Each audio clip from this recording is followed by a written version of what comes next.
So right here at the moment we've got the second to last round of the first race, and 164. Mark Hatton pops a wheelie off the start finish line. Got a couple of orange vests, they'll be easy to pick up. John Rawcliffe is on 102. No, he's on 103, sorry. Jan Louis 102. Normally runs number 188, but on 102 now. So John Rawcliffe in second spot there. As I say that, he comes through. Mark Hatton on the inside, both on FZR 1000 Yamahas. This is the pre-82 senior and pre-89 F1. No Sean Donnelly out there. Number 3 is parked up there. He's only on slicks. Somebody needs to send him a weather forecast maybe. That's his choice.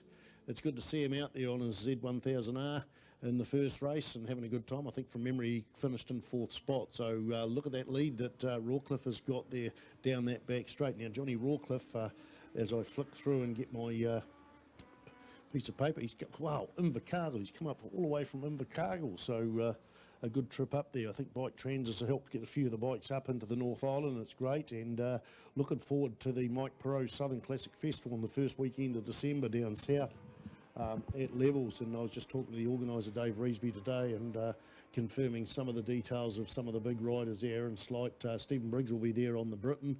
Aaron Slight, I think, is demonstrating a GP bike, an Aprilia GP bike, so that's good. That bike is coming in from Australia, so it'll be really good to see Aaron back out there.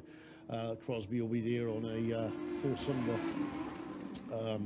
four-cylinder Suzuki RG back onto the track, and that's Duncan Coots from Northland. So it's Northland versus where's Duncan list his? No, he doesn't even list his home. He's got no fixed abode. Usually it's at the racetrack. He's all over the show.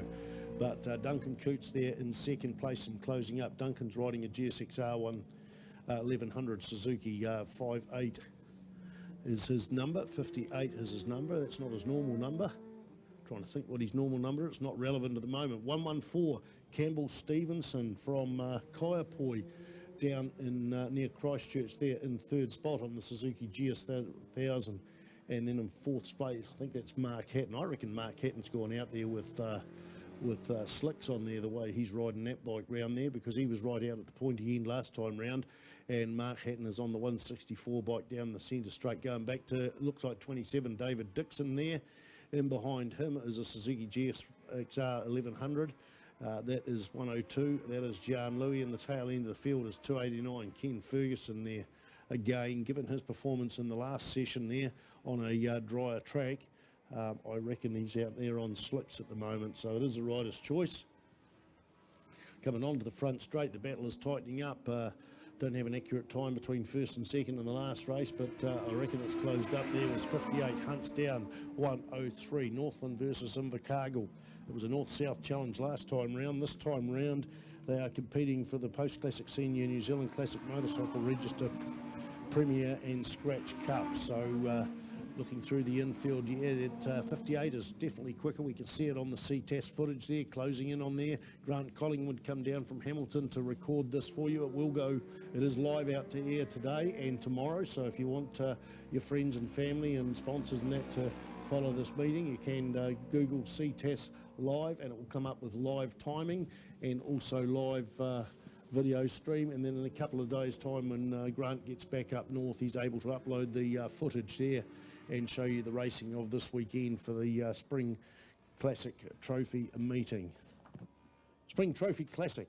I had to turn the page over there. The battle tightens up there at the front there as they go into Higgins, just maybe 2 to 3 bike lengths between them, and then it opens up. Rawcliffe's a bit quicker coming out of the corner, but here comes Duncan Coots on the 58 machine, passes him into the braking area, just before the braking area, and makes it stick round the Go Media corner there. This is a 6-lap race, as is the next one. Then we go back to 4 lappers. They are running some of tomorrow's program today, just as time permits, because the track is available till 4:30. So Duncan Coots goes through and takes the lead. Johnny Rawcliffe there in second spot, looking round 3rd place there around that big sweeper. He's getting hunted down by 4th place. That's Campbell Stevenson on the 114 machine with Mark Hatton there. I won't be able to see here whether they're on slicks. It's they'll be going too fast to actually recognise that, but I'm pretty sure that'll be the situation with Mr. Hatton there. Battle going on between 27 and 102. 27, David Dixon. Jan Louis there with Louis in 6th place. John Louis there from the Hawke's Bay. David Dixon on bike number 27 is from Canterbury, so they're coming out of the Toyota corner at the moment. And the final bike on the track, 289, Ken Ferguson on the GSXR coming onto the front straight. No Hondas, no Kawasaki's out there. And indeed, these are just, there'll be one pre-82 bike there, the GS1000, the rest of them are all pre-89. So one pre-82 bike, the rest of them pre-89. Duncan Coots opened up his lead down that back straight, probably 120, 130 metres, just getting stronger and stronger as it looks like to me. It's raining a little bit more. The track's definitely getting wetter. In fact, you can see the splashing off the tyres on the Ctas footage there, the static camera on the back straight. Also, I think he's got a static camera on the front straight as well. He just interchanges things, and one of the things that Grant Collingwood has done in recent times is gone to slow-mo as well.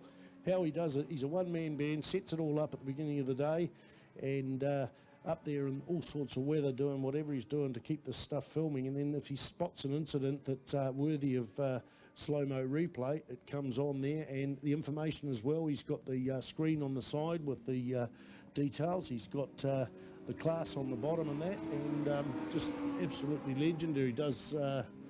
He does schoolboy rugby league in Auckland, and that takes up a lot of his time, jet sprinting as well, and it all come from his love of motorcycling and wanting to cover this.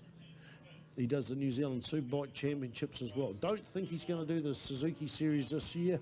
I know the tracks are talking about we want people at the tracks rather than people sitting on their couch watching it at home, so not too sure with it. We're certainly not going out live to New Zealand.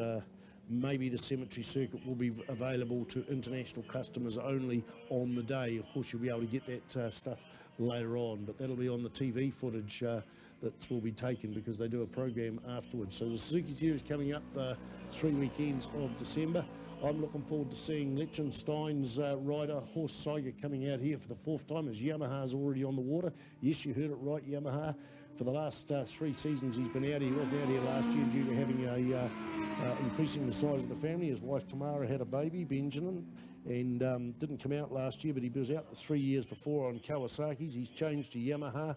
He also had source bikes in New Zealand for the 3 times on the Kawasaki, bought his own bits and pieces to that he races with internationally. So Horst Seiger going to the Macau GP in Southeast Asia, and then he's coming out to New Zealand for 3 weeks for the Suzuki Series, and then he's going on a bit of a holiday. So it'll be really good. And also 6 or 7 times world champion Tim Reeves. Now, New Zealand motorcycle racing must be doing something right if we can attract the calibre of rider that's a 7 times or 6 times world champion out to New Zealand, not once, but 4 times. So he's coming back again, and he's already got his little wee 600 F2 bike on the water. Sadly, he missed out. Him and Mark Wilkes missed out on the World Championship. They had a fire the second to last round, and they had a DNF and missed out on the World Championship, but still got a very creditable second. So that's great to see him coming out. So that's the Suzuki Series. Back onto the track here for the classic motorcycle racing out there.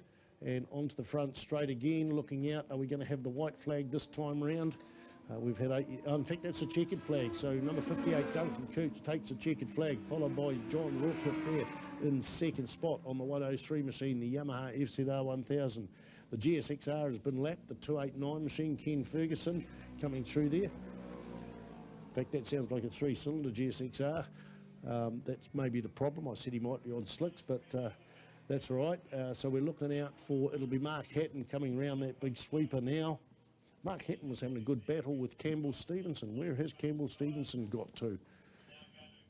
Don't know whether I saw him come into the pits, but that is Mark Hatton on 164 coming through there. 114 is 102 has come through there, and that's John Louis. There's Campbell Stevenson, so something going on there, probably run off the track a bit.